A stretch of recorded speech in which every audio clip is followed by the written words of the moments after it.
Esta pregunta que me hacen desde Argentina, que por cierto no aparece el nombre de la persona, pero con mucho gusto voy a contestar. Esta pregunta es tan interesante que me obliga a hacer una explicación amplia sobre el tema. Primero hay que comprender que por fin, gracias al Dr. Hammer, podemos comprender por qué se dan los tumores en los órganos. Los tumores, finalmente tendríamos que cambiar todas las personas nuestra percepción sobre lo que es un tumor o un cáncer. Primero, a comprender que el cerebro solamente puede hacer 4 acciones: aumentar la función de un órgano, o sea, hacerlo más grande para aumentar así su función y poder facilitar a su proceso o ayudar a un proceso, disminuir su función o bloquear su función. En el caso de órganos vitales y tejidos de protección, siempre vamos a ver que cuando la persona está estresada, va a haber aumento de la función.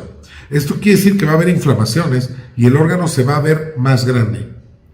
Si es un estrés muy grande, recuerden que Hammer nos dice que del tamaño del estrés es el síntoma, o viceversa, del tamaño del síntoma es que vamos a encontrar el estrés. Por tal motivo, tenemos que analizar que si hay un tumor, ya nos está hablando de un estrés grande, alto y probablemente por mucho tiempo. Que esto no es obligado, puede ser un estrés muy alto por corto tiempo y haber un tumor inmediato. El cerebro reacciona rapidísimo y todo nuestro cuerpo también. He puesto muchas veces el ejemplo de cuando tú recibes un asalto, inmediatamente se acelera en cuestión de microsegundos el corazón, se dilata la pupila, suda, se acelera el corazón, sudoración, puede doler el estómago, la respiración también se acelera en cuestión de segundos, y esto es en cuestión de segundos. Entonces la reacción cerebro-órgano es inmediata. Entonces puede haber también inflamación en corto tiempo de cualquier órgano interno. Pero recordemos bien, esto se da en todos los seres vivos, incluyendo los animales. Los animales, al igual que nosotros, sienten, y esto es tan fácil de comprender que si tú regañas a un perrito, rápidamente él va a correr, inclusive puede llorar o hacerse pipí. Y esto nos habla de que ellos también sienten. Pero fíjense qué interesante. También sabemos ahora, porque voy para el punto esencial que me ayuda con tu pregunta, te la agradezco porque de alguna manera me invita a esta explicación tan interesante y yo encantado de compartir con ustedes. En los animales siempre va a haber un tumor. Ningún animal está o ha sido diagnosticado con metástasis. Ninguno. ¿Por qué? Porque la metástasis, Hammer lo explica perfectamente, no existe. La metástasis es una teoría nunca comprobada de años atrás y que nunca fue comprobada y que aún así, hoy por hoy, sigue sin comprobarse. Aún así, es un tema medular que se estudia en la medicina clásica, se da por hecho y se toma en cuenta tal cual. Evidentemente esto no es un juicio porque los doctores van a aplicar lo que estudiaron en la escuela y eso hay que respetarlo.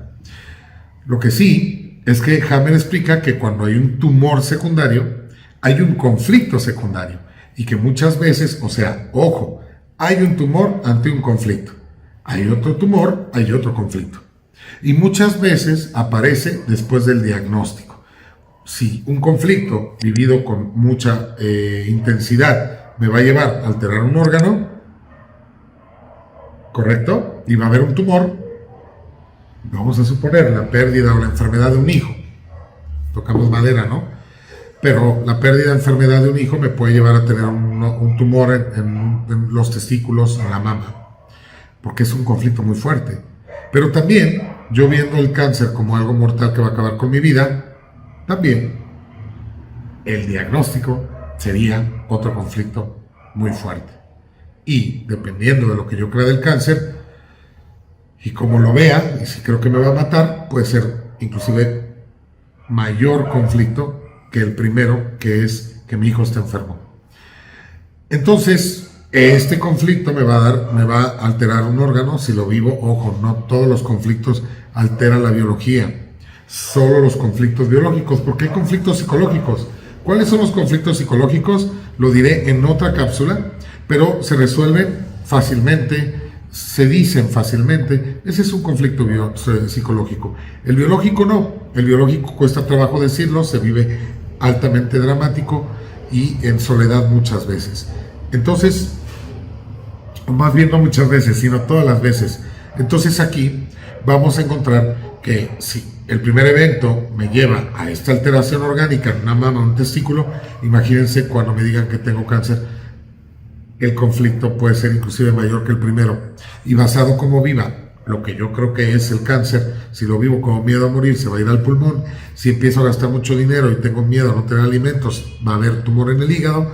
Y esto es lo que definen como metástasis, pero realmente el cáncer no viaja de un lugar a otro. El cáncer simplemente aparece y listo. Y es una multiplicación celular, al menos en los órganos vitales y en los tejidos de protección, una multiplicación celular excesiva.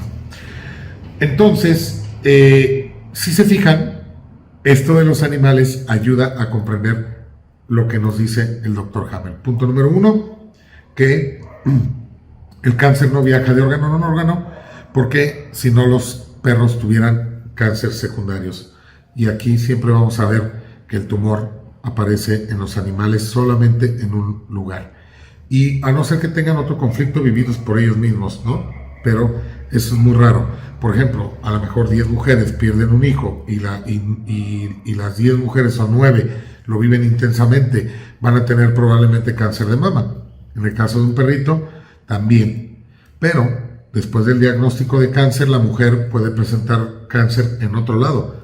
El perrito nunca va a tener cáncer en otro lado, porque ellos no van con el doctor y no reciben este diagnóstico que consideramos nosotros los seres humanos como algo fatal que va a acabar con nuestras vidas. Y eso es lo que vuelve a generar otro conflicto. El perro no vive eso, el gato no vive eso, ningún animal vive el diagnóstico.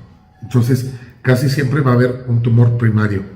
Y a no ser que pudiera tener en su propia vida del perrito otro conflicto.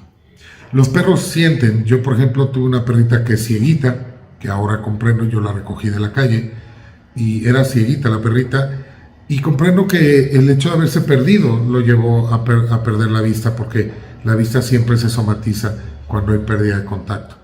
También tuve una perrita que tuvo un tumor en una mama, y bueno, también sé que perdió perritos, y que a lo mejor, y que también produjo leche, que será muy común cuando los perritos... Recuerdo, perdón, estoy equivocado, esta perrita nunca tuvo perritos, y eso hace que de repente produzcan leche y se acumule. Y bueno, cuando no tienen perritas, las perritas, es muy común que las mamás hagan tumores, porque producen leche para amamantar y no lo hacen y se acumula. También me tocó ver mi perrita que se alivió de 3 perritos. Cuando regalamos los perritos, le salieron manchitas en la piel, se le cayó el pelito, y se le hicieron 3 ruedas, y todos preguntaban, pues, ¿qué fue lo que pasó? Pues se separó de sus 3 perros. Entonces la piel siempre somatiza en la separación, y aquí se comprueban 2 cosas: que las leyes de Gammer son reales, que existen, y 2, se comprueba que los animales también sienten y que no están ajenos a estas leyes biológicas del Dr. Hammer. Y entonces, pues es muy fácil. Aquí lo que me dices es que ese tumorcito está fuera del cuerpo, pero no me dices en qué área del cuerpo. Hay que ver la función. Si es en el ojo, pues es pérdida de contacto de alguien. Si es en la piel, va a ser también una pérdida de contacto. Te estoy hablando de los tumores más comunes en los perritos. Si es en el cerebro, pues tu perrito tiene una actividad cerebral muy fuerte y ha estado preocupado mucho por algo, quizá una separación. Es que los perros son muy apegados, ¿no? Y ellos van a sufrir mucho cuando se separan de sus dueños. Entonces puedes buscar, primera, el tamaño del tumor de tu perrito te puede decir cuánto tiempo tiene el conflicto. Por ejemplo, se sabe que se crece el tumor 1 centímetro por año. Aquí en el caso de un perro podríamos considerar 1 milímetro por año, pero siempre es 1 por 1. Y entonces, si mide 2 centímetros el tumor, busca qué pasó hace 2 meses o 2 años, porque puedes encontrar ahí conflictos. y relacionados con la parte donde tenga el tumor. Y bueno, está fabulosa tu pregunta, digo, difícil explicar esto claro, muy claramente en 10 minutos, pero es tema de hecho de seminario y de diplomado, ahí lo explicamos bien y detenidamente, pero no importa, hay que compartir esta información que es muy valiosa. Los perros y todos los animales sienten, inclusive las plantas. Las plantas tienen alteraciones orgánicas por los conflictos.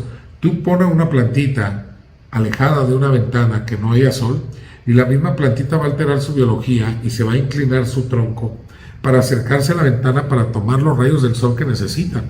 Las jirafas extienden y tienen cuellos muy largos basado en el desarrollo de las jirafas a través del tiempo. Han desarrollado un cuello muchísimo muy largo porque las plantas que comen están en árboles muy altos y esas plantas contienen los nutrientes que necesitan para subsistir.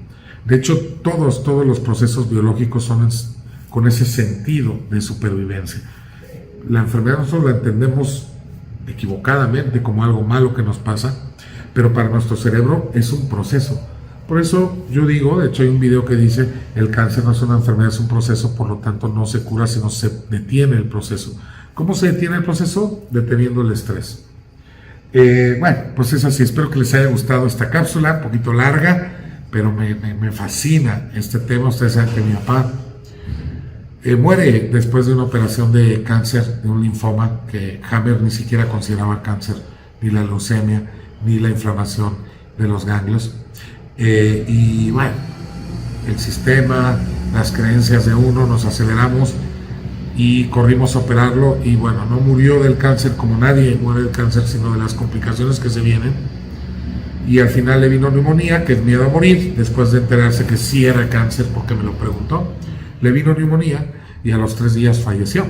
Entonces, bueno, pues yo ahí me hice la promesa de que yo me iba a dedicar a esto cuando descubrí esto y que tratar de difundir esta información para que ninguna persona más, tratar de compartir para que no, al menos que no te gane el pánico, que si bien eso creo que fue lo que nos ganó a nosotros. La historia ya estaba escrita y tenía que ser así, lo comprendo y lo acepto, pero al final creo que hace falta gente que difunda esto, y más hace falta gente que lo comprenda y que lo crea, porque es para bien de la humanidad. Sí ha sido detenido, callado, todas las gentes que se han dedicado a esto han tenido problemas y han intentado callarlos, pero bueno, debe de haber alguien que lo diga, porque si no, pues dónde está la evolución del ser humano, ¿no? Con todo respeto y respetando las creencias y los estudios actuales, y respetando también la medicina, que es muy importante, porque al final, yo lo he dicho, y aquí no puede haber nadie que haya pasado por mi consulta que yo le haya dicho no te apliques quimios o no tomes medicamento. Eso es decisión de cada persona y hay que ver qué etapa es buena la quimio y qué etapa es bueno aplicarla, y tratar de detener el proceso. Todo el mecanismo, pues todos son válidos, tanto la toma de conciencia como el medicamento y los doctores. Siempre acompañado de un doctor, siempre.